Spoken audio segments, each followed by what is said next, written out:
Hamilton dit que Mercedes défait lentement les mauvaises décisions prises. Écoutez, l'année dernière, par exemple, nous étions nulle part. Il y a eu des hauts et des bas. Il y a eu des moments où nous étions, comme j'ai dit à Georges, je ne pense pas avoir été au premier rang depuis 2021. Alors j'ai toujours cru, 3 petits points. J'ai juste cette conviction qu'un jour, si nous appliquons de bonne manière, nous y arriverons. Je suppose que c'était une question de temps. De combien de temps ça durerait? Et nous avons commencé cette saison, en gros, avec là, je ne vais pas le dire, mais c'est comme la sœur jumelle. C'est comme la sœur jumelle de la voiture précédente. En gros, la sœur jumelle ou le frère de la voiture de l'année précédente. Je ne veux pas le dire. Donc la voiture de merde, quoi, en gros. Et donc j'y suis rentré, c'était identique, c'était inquiétant. Nous avons donc tout entrepris pour essayer d'annuler certaines des mauvaises décisions que nous avons prises. Ça a pris beaucoup plus de temps que nous ne l'avons jamais espéré.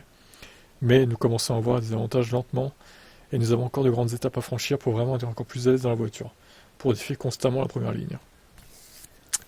Oui, bah encore des belles paroles, hein, c'est sûr, mais bon, avec Mercedes, le problème c'est que pas mal de belles paroles d'envolée lyrique, mais au final, il n'y a rien qui suit derrière, quoi. Alors certes, ils progressent un peu. Déjà, ils sont devant Aston et Ferrari. Vous me direz, c'est pas mal déjà. Mais quand on voit le progrès de McLaren, on peut se dire, putain, ils ont encore une marge de progression, normalement. Si McLaren l'a fait, Mercedes doit pouvoir le faire aussi, normalement. Il n'y a pas de raison, c'est le même moteur. Donc ils peuvent améliorer leur monoplace, quoi. Je vous laisse commenter.